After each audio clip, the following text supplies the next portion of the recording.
Assalamualaikum warahmatullahi wabarakatuh. Ila hadratin Nabil Mustafa Rasulullah sallallahu alaihi wasallam wa ala alihi wa azwajihi wa dzurriyyatihi wa qurabatihi wa ahli baitihi wa ashabil kiram wa ila jami'il anbiya wal mursalin wal awliya was syuhada was salihin wa tabi'ina salihina ila yaumiddin, khususan ila jami'i masayikhi ila muntahum wa ila abaina wa ummatina wa azdatina wa masyayikhina wa auladina wa azwazina wa dhurriyatina wa ahli baitina, khususan ila jami'il arwah fi hadil majlis wa ghairuhum wa jami'i man tabi'ana lahumul fatihah.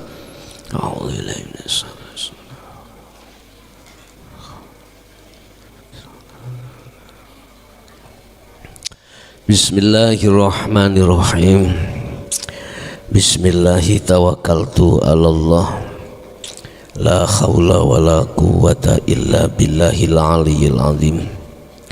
Asyhadu an la ilaha illallah wa asyhadu anna Muhammadan abduhu wa rasuluh.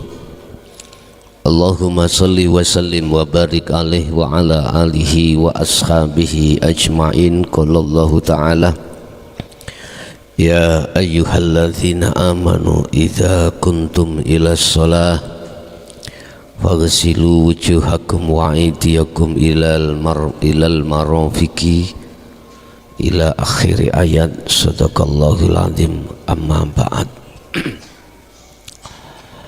Bapak Ibu hadirin jamaah rahimakumullah. Alhamdulillah, dalam kesempatan malam hari ini kita masih diberikan Allah satu inayah, satu rahmah, sehingga kita pada malam hari ini bisa bertemu kembali untuk membahas surat Al-Maidah ayat 6. Surat napa wau? Al-Maidah ayat 6.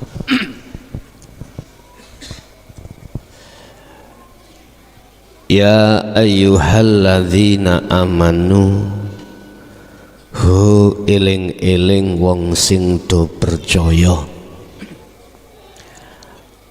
Wahai orang-orang yang beriman. Yang dimaksud beriman di sini sudah mencapai iman bahwasanya hidup yang ada pada diri dan di luar diri itu adalah Allah.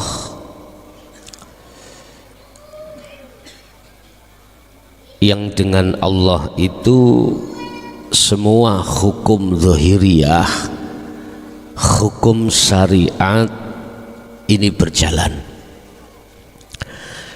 Dengan hidup itu yang masih disebut makhluk, kita ini bisa dikumpulkan dalam satu majelis min asrofil majalis.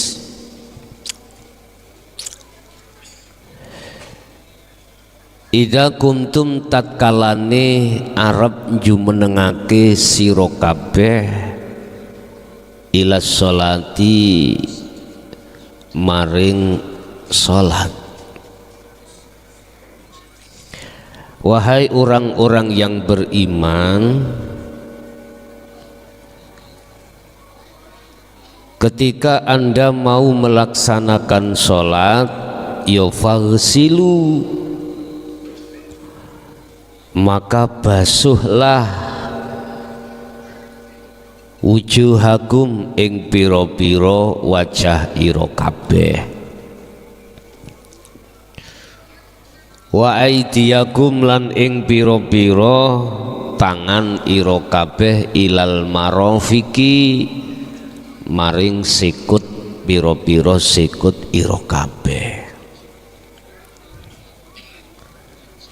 Wamsahu lan padha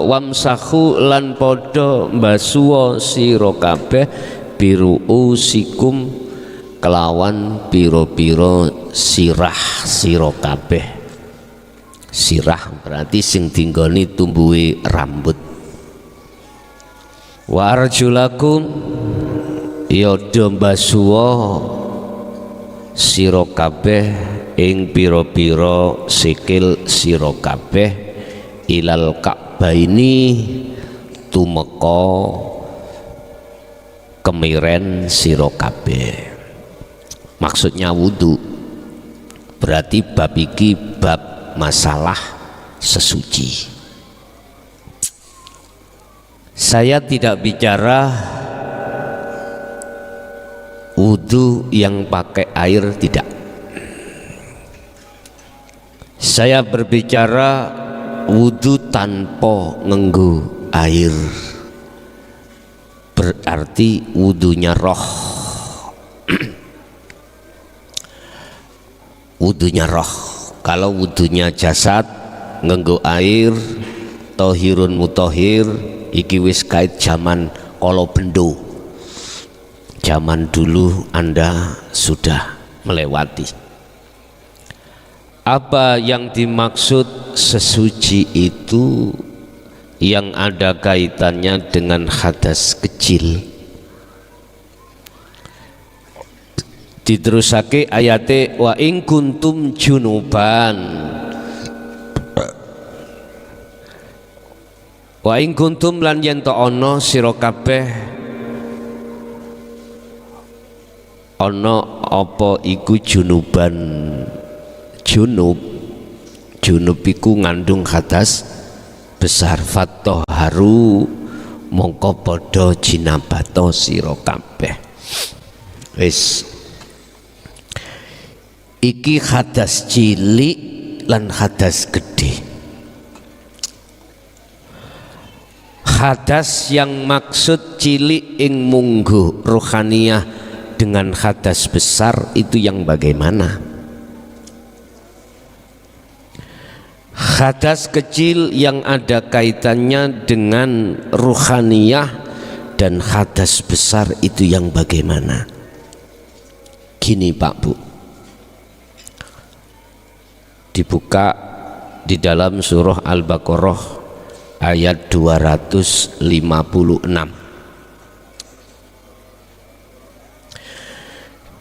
Yang dimaksud hadas kecil adalah perkara-perkara yang menutupi ruhaniyah Anda sehingga Anda itu tidak bisa merasa bahwasanya Allah itu sangat dekat. Allah itu sangat melihat kita. Allah itu selalu memonitor kita. Allah itu selalu ngelayani kita. Gak ada itu namanya rohaniyah. Gak ada. Sehingga perkara yang menjadikan ruhaniyah itu tidak bisa sampai pada Allah sadar diri, macam-macam alasannya. Bisa jadi karena pasangan kita, karena anak, karena harta benda. Ini termasuk boleh saya katakan sebagai hadas cilik. Hadas cilik padahal ini pol gede nih.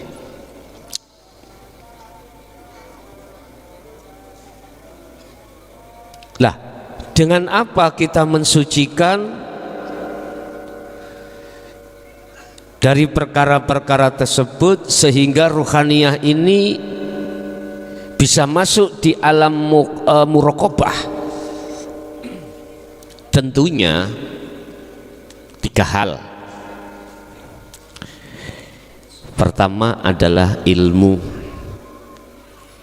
Inilah yang kumaksud apa yang setiap Ponpes Miftahul Ulum Jaya Baru itu serukan setiap Ramadan, khusus bagi pemula. Ilmu atau sistem untuk mendidik ruhaniyah kita supaya ruhaniyah kita punya akhlak ilahiyah. Dan inilah yang dimaksud Allah dalam satu ayat, huwallazi arsala rasulahu bil huda wa dinil haq, ay dinut tauhid, agama yang mencondongkan ruhaniyahmu untuk mengesahkan pada Tuhan. Agama yang mencondongkan ruhaniyahmu itu untuk tidak beriman terhadap selain Allah atau mengahadkan hidup yang kayaknya banyak hidup. Setelah ilmu itu kita bawa, kita terima, selanjutnya kita wa amilus sholihah, melakukan tindakan-tindakan kholwat, secara otomatis didorong, dibekali oleh guru-guru kita akhirat zikir sirul asror. Dengan begitulah maka istiqomah terus menerus berjalan, akhirnya masuklah kita di muraqabah. Di dalam sirul asror ada su'aul basirah yang di sini disebut muraqabah.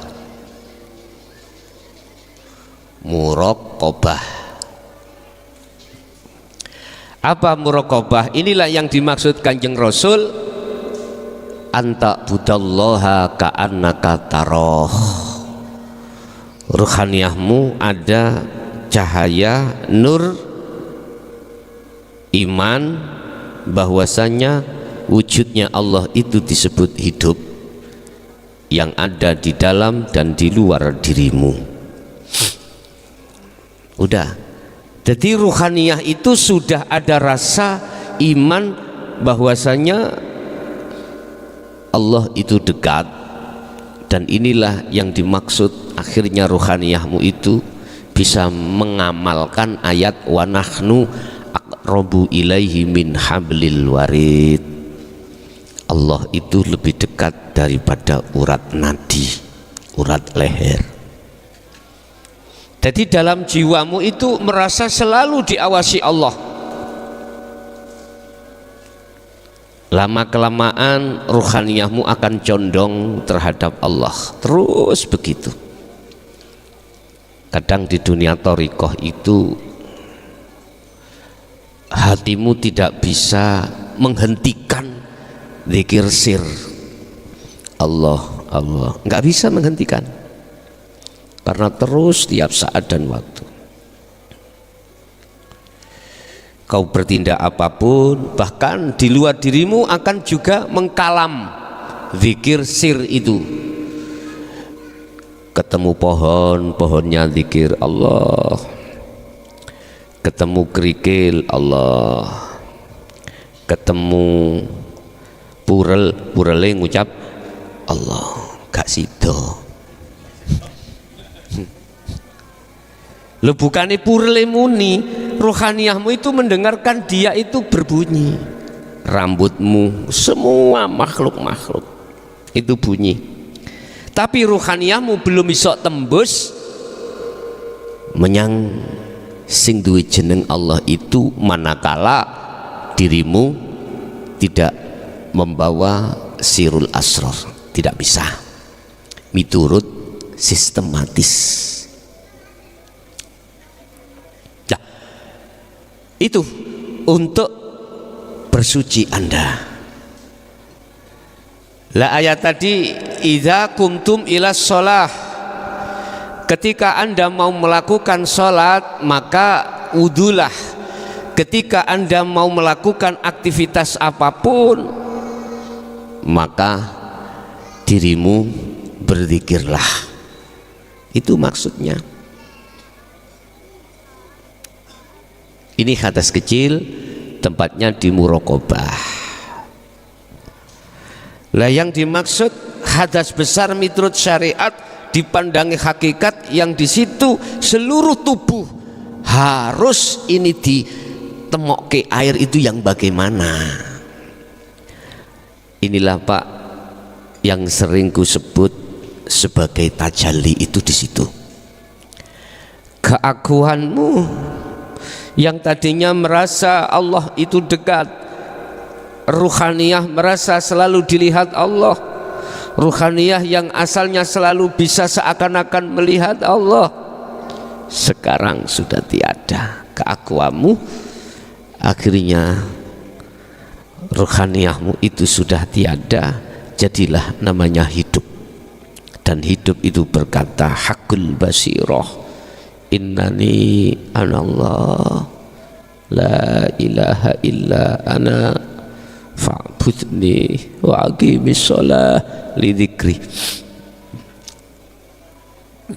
Surat Toha ayat 14. 14. Innani anallah la ilaha illa ana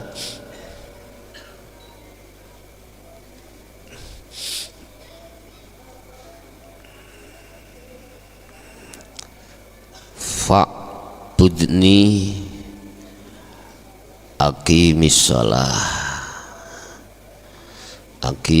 shalah li dzikri. Hidup itu akan berkata, akan menyatakan sesungguhnya saya, ya saya.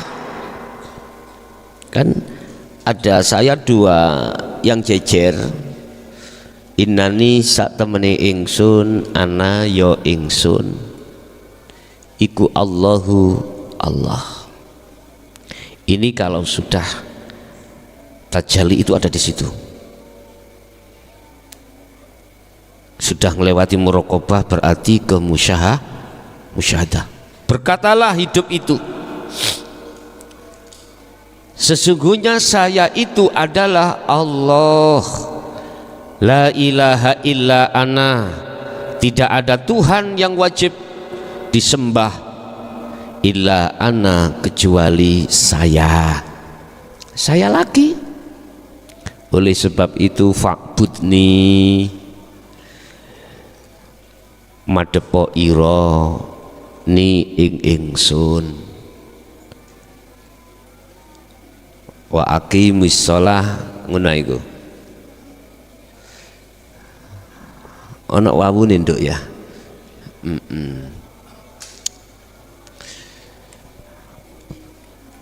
Tegakkan salat itu li dzikri, krana olahe kanggo eling nang aku.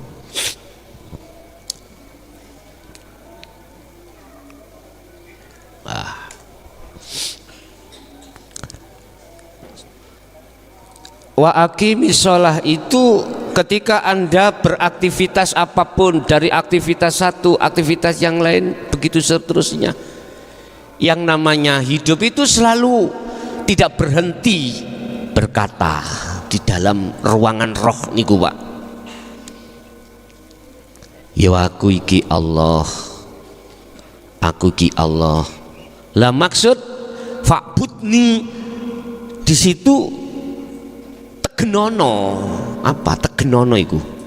Bahasa Indonesia tegenono, kuatkan terus. Duduk di situ, kuatkan terus. Kau duduk di situ. Wa aqimis shalah, kuatkan terus kau duduk di situ secara otomatis li dzikri, supaya Anda sadar bahwasanya semua apapun itu hanya aku yang berlaku, bukan kau. Jadi sudah tidak ada dua, tidak ada tiga, adanya ahad di situ.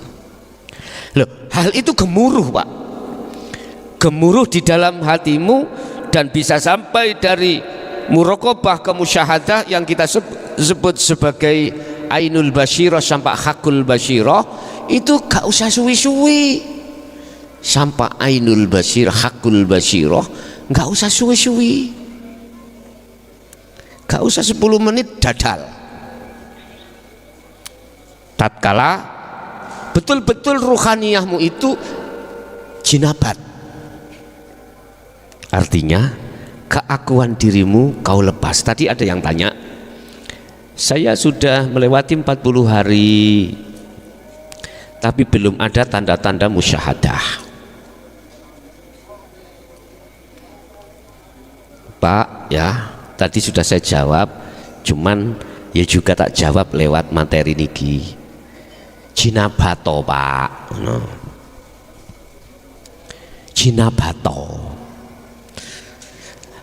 Apa rantai yang paling halus kita itu merasa diri kita, ruh itu yang melakukan kholwat, ruh itu yang melakukan zikir, ruh itu yang melakukan kita solo. Lepasan Pak, lepasan. Saat itu juga bila mana sudah terlepas, maka saat itu juga tidak butuh waktu 10 menit, saat itu juga akan muncul gemuruh dalam hatimu, aku Allah. Tapi jangan masuk di dalam surah Al-Anbiya ayat 29 loh ya. Jangan. Surat Al-Anbiya ayat 29. Di situ dikatakan, jangan sekali-kali kau itu mengatakan akunya Allah, manakala kau itu belum betul-betul melepaskan keakumu sendiri. Gak boleh. Pertanyaan nih sekarang, lah yang melepaskan keaku nih makhluk ya sopo? Lah ngoten nggih. Nah, inilah Bapak Ibu, kalau kita bicara proses keilmuan, nanti jawaban itu muncul tatkala sudah betul-betul muraqabah itu selesai. Pun guys, ikilah yang dimaksud hadas kecil dan hadas besar. Pertanyaan, apakah ketika saat saya sudah mengenal hadas kecil dan hadas besar, saya nggak ngereken hadas kecil hadas besar secara syariat? Ngerti nggak ngereken ya? Tidak memperhatikan. Mas Yoto habis kumpul sampai bujuni, ya wis gak usah hadus. Yang penting hadas besar hakikat. Bapak Ibu, saya memakai sistem wasilun itu biar tidak tabrakan dengan orang-orang yang belum mengenal hukum hakikat. Kalau saya tidak memakai sistem wasilun, saya akan berkata gini, kau punya istri? Ya, wis tinggal nyapa we. Bekerja? Ya, tinggalan. Kalau biasa takmir masjid, tinggalan. Gak usah sebuah masjid. Sekakai. Tapi dibimbing ruhaniyahnya. Dah. Ini yang akan terjadi adalah gap, ya.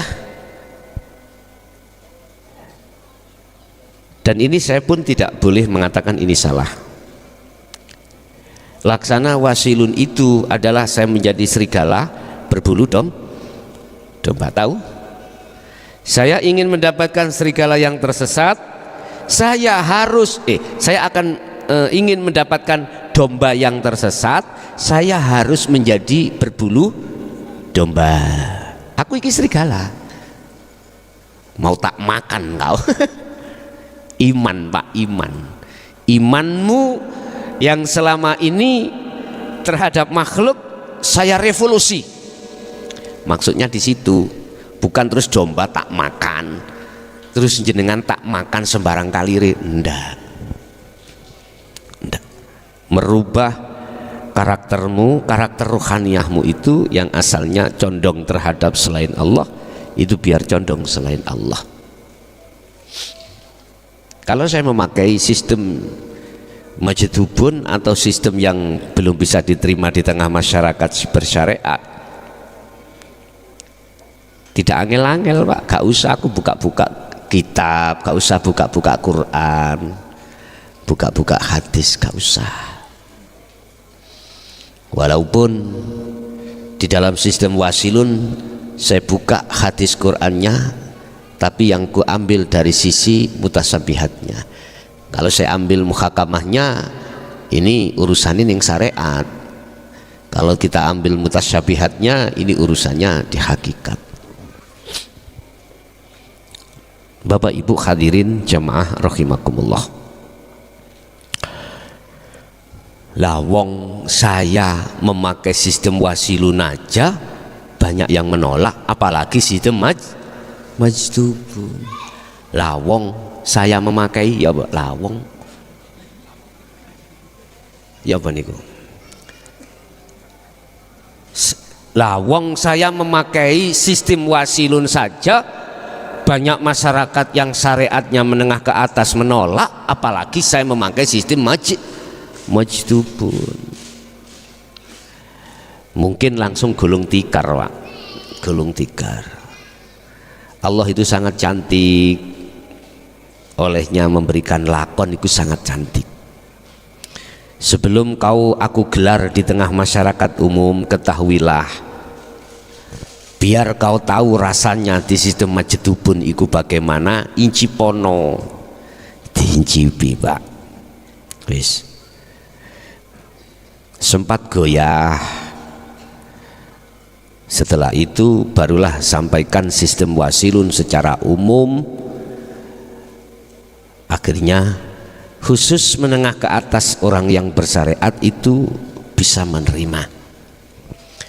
Cuman yang menengah ke atas, menengah ke bawah tadi bisa menerima, menengah ke atas itu susah untuk menerima.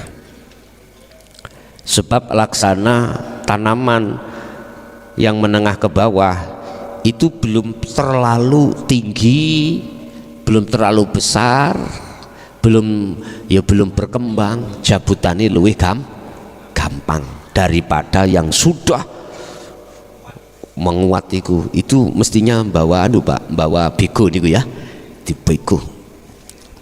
Tapi nggih loro rasane dijebol niku. Dijebol loro. Iso cuklek kabeh. Masalahnya kadung kuat oyot-oyotnya itu, akar-akarnya itu di tanah dadi gecokan kuat. Iki hukum sing bener tak gecokane. Kemarin kan sudah saya katakan, yang syariati menengah ke atas, kalau kau sudah masuk ke Jaya Baru, sementara centelkan dulu. Apa centelkan dulu, gantungkan dulu. Saya enggak nyuruh untuk menghilangkan, enggak, centelkan. Yang kedua, terimalah Al-Quranul Qadim ini sebagai dasar tauhid rohaniyahmu untuk bisa mengadakan perjalanan fitrah menuju pada Allah, itu bisa kau terima. Niki sing pusing ditanyakan di luar itu gini Pak, loh Al-Quran Qadim yang mana? Tahu kok takok lewat WA, lewat telepon langsung. Gini loh, Al-Quranul Qadim itu wahyu Allah sing ono tulisan sing ono jero atimu, itu akan jelas dan itu akan diizini oleh Allah tertuang di dalam hatimu manakala kau ini sudah lepas dari hadas kecil dan hadas besar hakikate. Dan kau masih membawa hadas kecil dan hadas besar, tak tampak, tak nyata, Al-Quranul Qadim di dalam hatimu gak tampak Pak, gak nyata. Makanya mengapa kita secara syariat batal gak punya hadas, kita mengandung hadas kecil itu gak boleh megang Quran, ya di situ maksudnya. Al-Quranul Qadim tidak akan berhak Anda ada di dalam hatimu manakala kau masih mengandung hadas secara hakikat. Tapi kalau itu sudah kau lepas, maka barulah Allah menaruh Al-Quranul Qadim di dalam hatimu.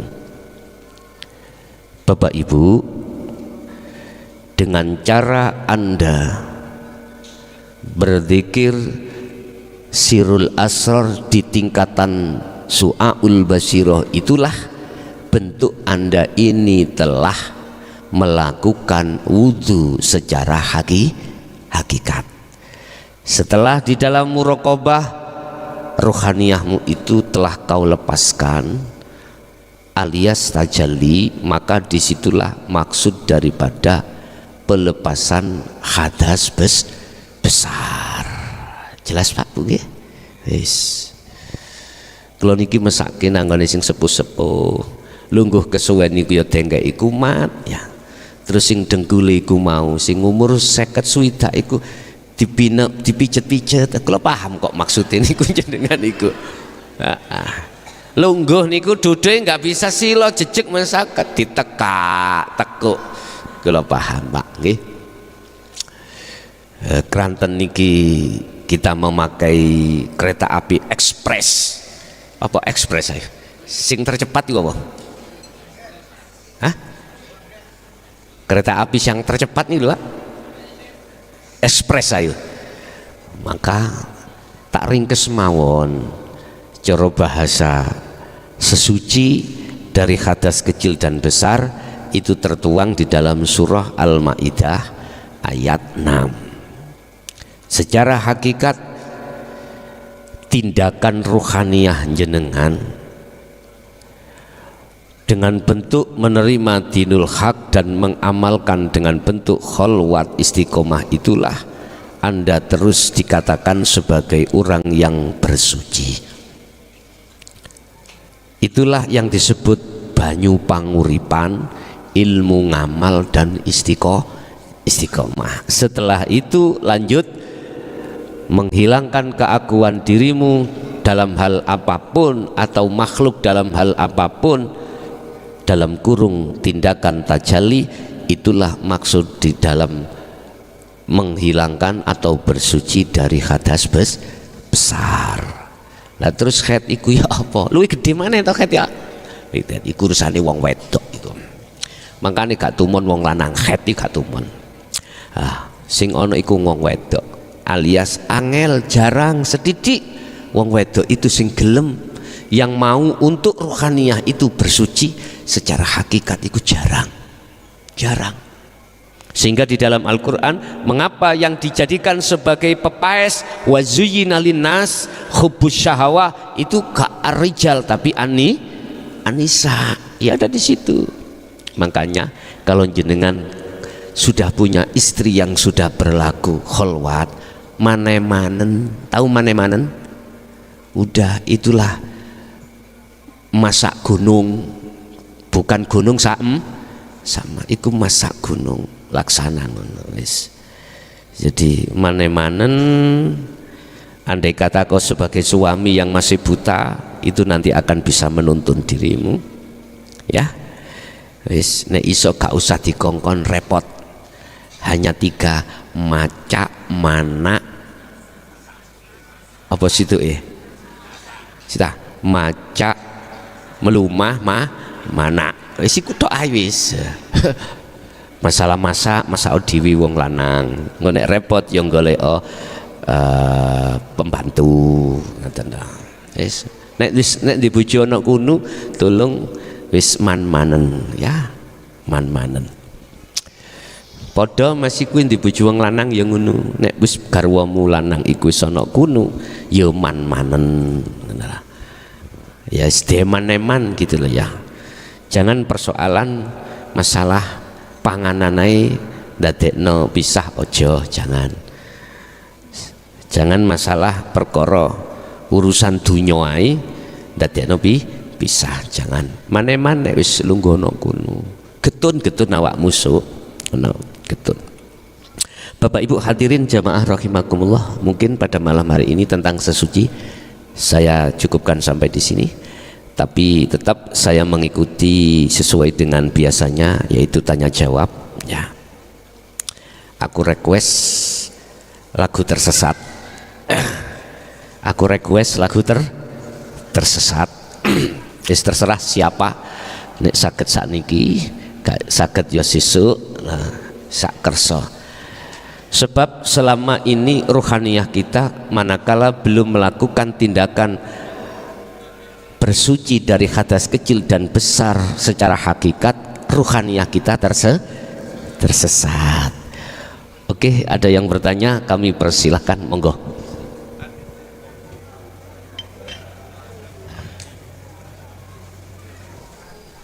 Manusia iku lho rek, ngono lho.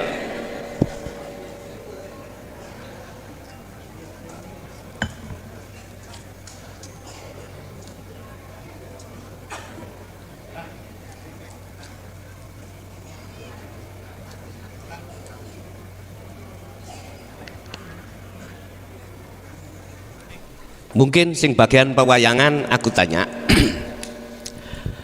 mengapa ada golongan ngastino? Sebab apakah wayang-wayang itu kok diletakkan ngastino? Itu sebab apa?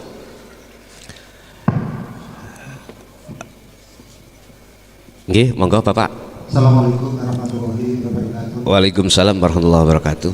Perkenalkan Gus, saya nama Amin Jalal, asli dari Purwodadi Grobogan, Jawa Tengah. Grobogan. Nggih. Yang ingin saya tanyakan, bahwa Gus tadi menerangkan masalah, yaitu masalah wudhu. Wudhu diatur di dalam Al-Quran, sedangkan sholat itu diatur melalui hadis Nabi. Yang kami tanyakan, apa hikmah dari kedua hal tersebut? Itu pertanyaan yang pertama. Pertanyaan yang kedua, kita di dalam sholat, as-sholatu mi'rajul mu'minin, bahwa sholat itu adalah mi'rajnya orang Islam. Di dalam kita sholat, sebelum sholat kita dianjurkan untuk membaca Qul a'udzu birabbin nas. Mungkin maksud dan tujuannya supaya kita tidak diganggu oleh setan. Bagaimana peranan setan dalam menggoda orang yang sholat? Apakah orang sholat itu bisa khusyuk dan tidak khusyuk itu karena adanya nafsu atau gangguan setan? Demikian dan dapat kami sampaikan. Terima kasih. Assalamualaikum warahmatullahi wabarakatuh. Waalaikumsalam warahmatullahi wabarakatuh. Pertama, pertanyaan terkait masalah wudhu dan sholat.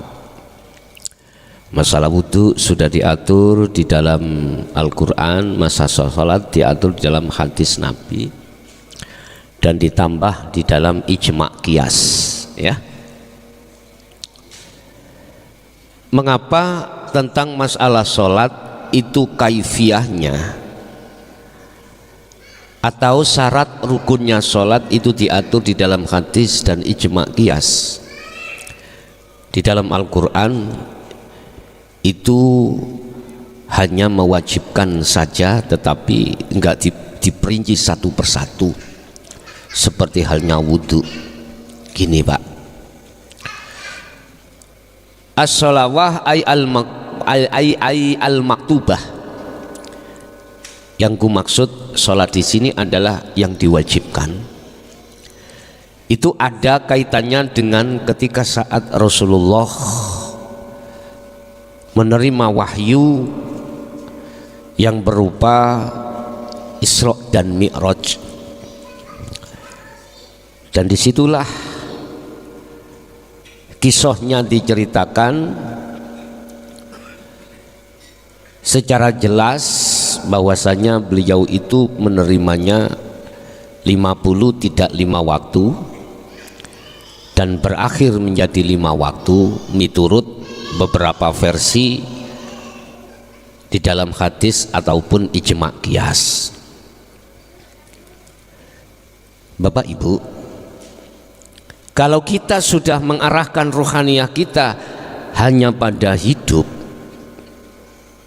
maka tidak ada bedanya antara sholat dengan wudhu, yang sholat diatur di dalam Al-Quran dan wudhu tidak. Sehingga kita tidak membedakan di antara dua hal itu.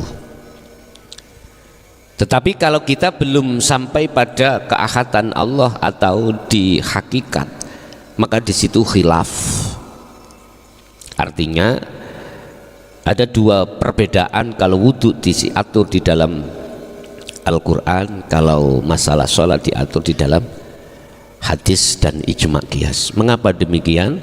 Karena yang kaitannya dengan sholat itu ada hubungannya dengan cerita Isra dan Mi'raj. Mengapa beliau kok menerima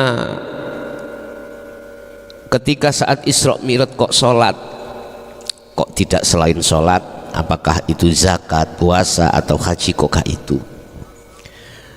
Karena as-sholat itu identik dengan anta budallaha ka'annaka taroh, identik dengan penyembahan. Tetapi banyak manusia umat Islam khususnya yang tidak bisa menerjemahkan anta Buddha, menerjemahkan abdun, menerjemahkan ngabdi atau nyembah dengan sebenarnya. Itu sangat sedikit yang bisa menerjemahkan dan mengamalkan. Kalau arti secara lughat anak TK bisa, Pak. Anak TK bisa. Tapi kalau secara istilah hakiki banyak yang tidak mengerti. Paling mentok muraqabah, paling mentok niku. Masih ada dua paling mentok. Jadi itu ada kaitannya dengan Isra Mi'raj beliau. Mengapa diatur di dalam al-hadis ataupun ijma' qiyas tentang sholat? Kalau saya tarik dalam dunia kesehatan, Pak, mohon maaf loh ya, Anda berdiri ruku sujud itu ada gerak yang seperti itu, ada kaitannya dengan kesehatan jasmani Anda. Terus mengapa kalau duduk itu kakimu, derijimu kok yang kanan ditekuk? Mengapa kalau sujud itu deriji kaki itu kau harus ditekuk? Itu ada secara fisik, kesehatan, itu terapi Anda. Terapi. Pagi-pagi mengapa kok fajar shadiq Anda disuruh untuk bangun dan mengambil air, terus sikatan dan lain sebagainya? Itu ada nilai kesehatan sebetulnya itu. Nilai kesehatan. Bapak Ibu hadirin, itu yang pertama. Untuk yang kedua pertanyaannya masalah apa, Mas? Hah? Anten. Oh, peranan setan. Mana letaknya setan menggoda Anda? Itu gak yang ketiga tayo. Ya wis sembarang. Pokoknya tak iling-iling telung pitakon mau. Bapak Ibu, kalau kita masuk di dalam surat An-Nas, ya, siapa sih orang yang dibisiki hatinya itu? Apakah itu peranan nafsu atau peranan setan? Sama, setan sampai nafsu podo. Sama. Cuman namanya saja yang tidak sama. Nafsu yang berdiri bertengger di sifat basariah. Siapa di antara kita yang sholatnya itu kemasukan nafsu atau iblis bisikan? Siapa? Bahkan kita dianjurkan untuk membaca ta'awud atau surat An-Nas. Ternyata kalau Anda sudah mengerti tentang dulur papat limo pancer, ternyata kita sendiri selama ini yang selalu terkena bisikan iblis atau setan ketika di dalam sholat. Bentuknya apa? Bentuknya kita lalai pada Allah. Ingat,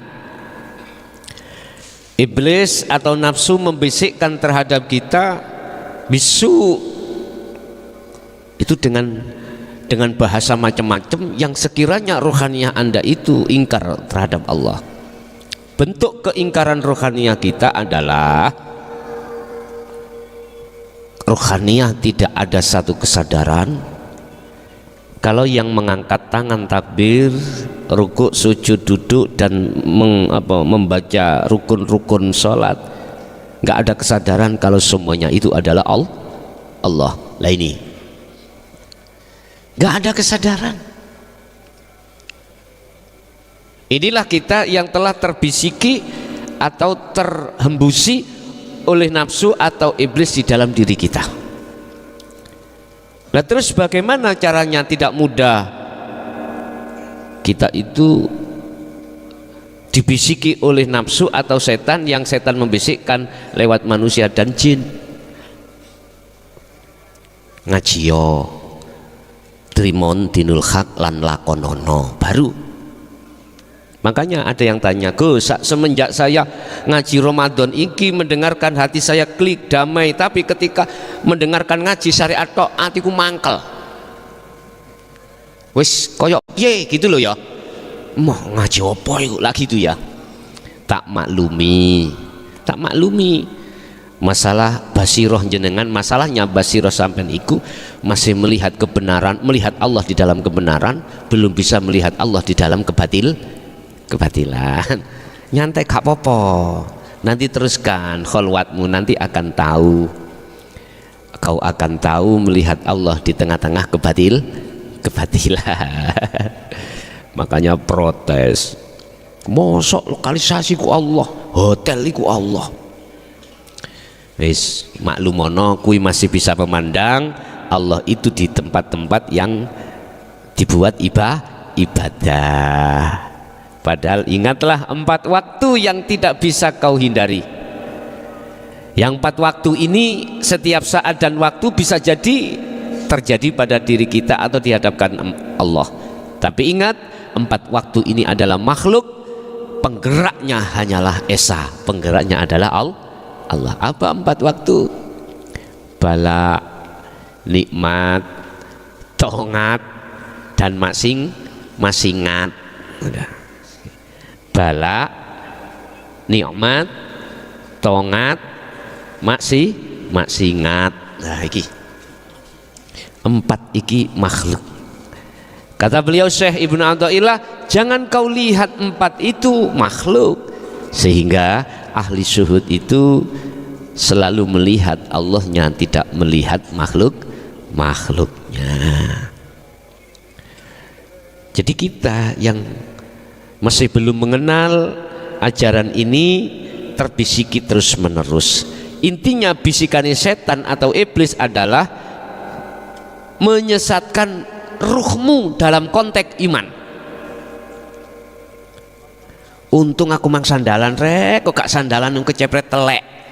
Nah ya wis iman nang sandal. Untung aku sepatuan, kok gak sepatuan kena paku iman. Manjingnya kepada makhluk. Iman. Masya Allah, untung aku mengkak kecoan wit cemporo rek, kok kecoan wit cemporo kena beledek. Merkai beledek iku mang nyambar wit cemporo. Ini macam-macam. Itulah penggawean atau pekerjaannya iblis, menyesatkan seluruh seluruh anak putu Adam. Illa ibadaka, kecuali hambamu ya Allah yang tidak bisa aku sesatkan. Al-Hijr 40. Siapa? Al-Mukhlasin. Begitu. Mereka-mereka yang sudah istiqomah ruhaniyah itu duduk di musyahadah atau awal-awal muraqabah sampai musyahadah. Yang jelas dia yang selalu duduk di musyahadah. Oke, yang terakhir tadi apa? Pertanyaan nomor 3. 3 pertanyaan 2 aja. Nggih, ada lagi? Monggo. Assalamualaikum warahmatullahi wabarakatuh. Waalaikumsalam warahmatullahi wabarakatuh. Salam seperti yang berbahagia untuk saudara semuanya yang dimuliakan Allah SWT. Kalau kita mencoba bernyanyi sesuai yang diharapkan oleh Allah SWT. manusia, banyak manusia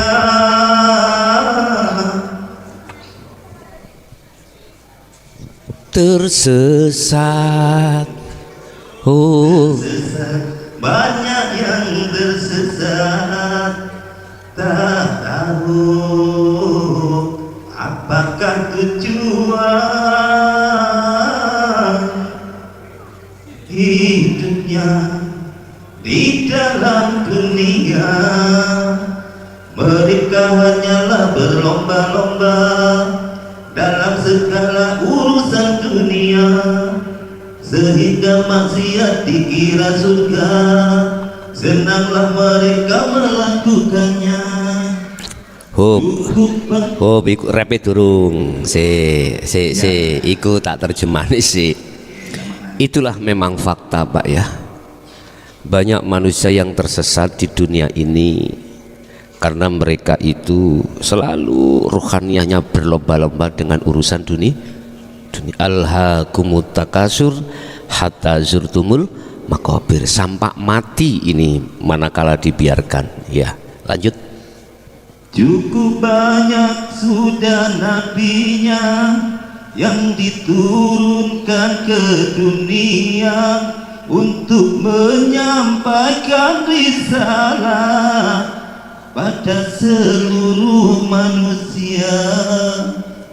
Belum sempatkan ke telinga kabar tentang negeri yang bakat, negeri tempat tujuan kita, ke surga atau neraka.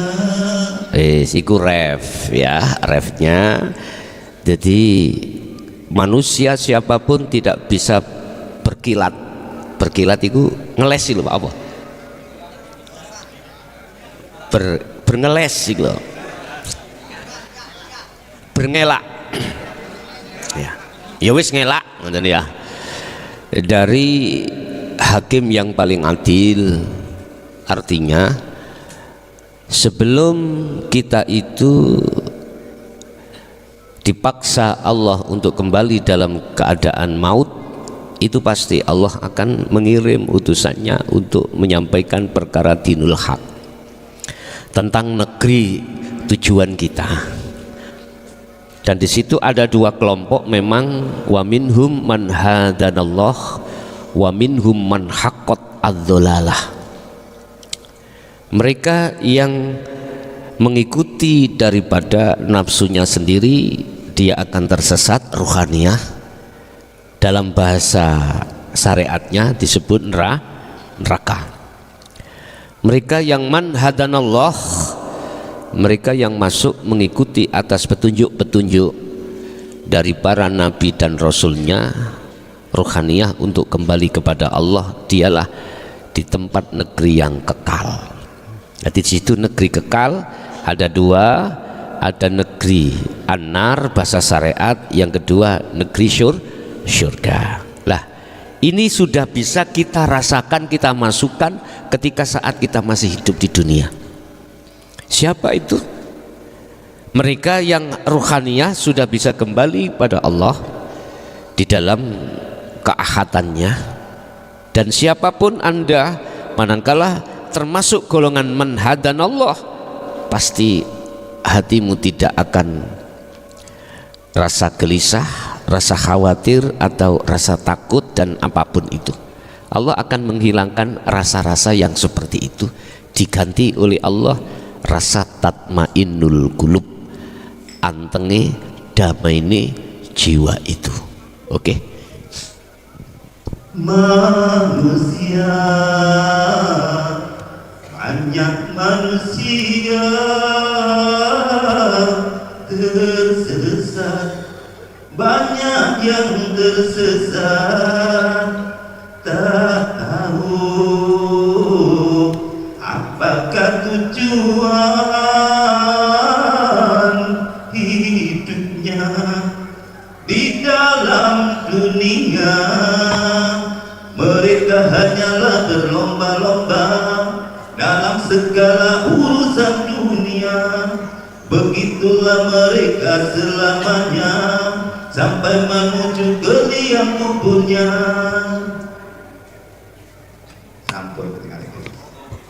Pun nggih, pun mantun. Nggih, matur suwun. Rek. Nggih. Assalamualaikum warahmatullahi wabarakatuh. Waalaikumsalam warahmatullahi wabarakatuh. Nggih.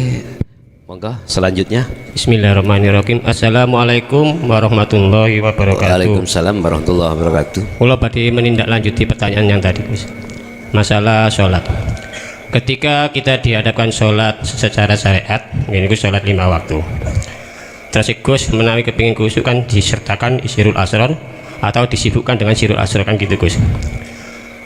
Tapi kadang-kadang di hati kita itu di waktu sholat itu kadang merasakan kenikmatan, kebahagiaan, kedamaian yang luar biasa, sehingga tidak terasa itu meneteskan air mata. Tapi kadang-kadang biasa-biasa aja, Gus. Terus sebaliknya, kadang-kadang kita di saat mendengarkan lagu-lagu dangdut itu perasaan juga sama, kedamaian, kebahagiaan yang luar biasa tadi, dan juga biasa-biasa aja. Terus yang dari pertanyaan yang kedua, gimana ciri-ciri sirul asrar itu berjalan? Itu aja, Gus.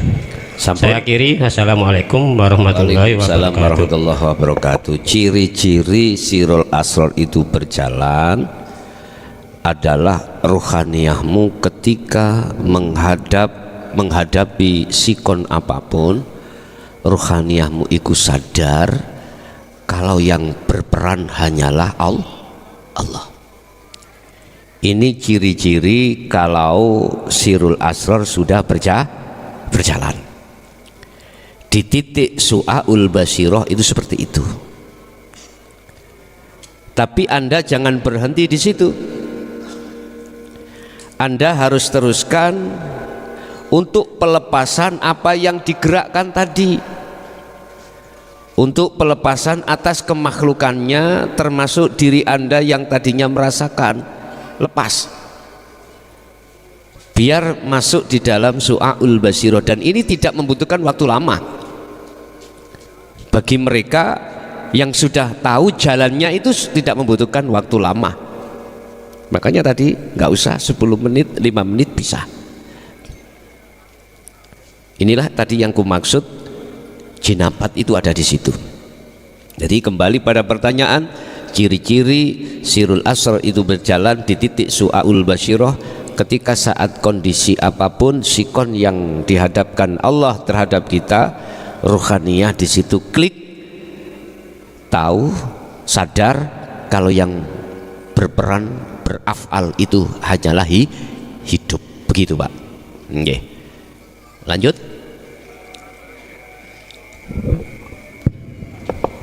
Assalamualaikum warahmatullahi wabarakatuh. Waalaikumsalam warahmatullahi wabarakatuh. Tepangaken Gus, kula rombongan saking Sidoarjo. Rombongan saking Sidoarjo. Sidoarjo. Nggih, tes pundi, Bu? Nggih, wau masalah baca Al-Qur'an. Ya. Kula nek baca Qur'an iku Gus, mboten saged sirul asrar. Nggih. Tepan napa waktune wakaf saged, waktu bernafas. Mantul ngoten kula nek salat saged sirul asrar. Senajan kula nibut tangi, nggih insyaallah kula saged. Nggih. Lah kula nek ngutaki napa ngicalaken syariat sedaya turune Guson dikengken nyentelaken. Nggih. Kula mboten saged 100% tasik nibut tangi. Soal ngene keluarga niku ngira dikentel syariat. Sampami kula utaki sedaya syariat kula. Nggih kula mboten saged ngaos mriki. Soal kula niki seneng ngaos mriki ngoten. Dados pundi kula kali bojo, kali napa. Bingung kula Gus. Nggih, nggih. Ngoten. Sampun ngoten mawon. Assalamualaikum warahmatullahi wabarakatuh. Waalaikumsalam warahmatullahi wabarakatuh. Sing kula maksud nyentelno syariate iku terkait ilmu. Ketika jenengan itu sudah masuk di forum majelis ini, kan yang kubahas kan dari sisi hakikat saja. Ya. Tatkala jenengan alim ilmu syariati centelno dhisik, maksudku itu waktu ini. Waktu jenengan ngaos ini sampai centelno dhisik. Tapi kalau kita sehari-hari Maksud dicentelno itu adalah jadikanlah hukum syariah menjadi hakikat, bukannya sampai tinggalkan, bukan.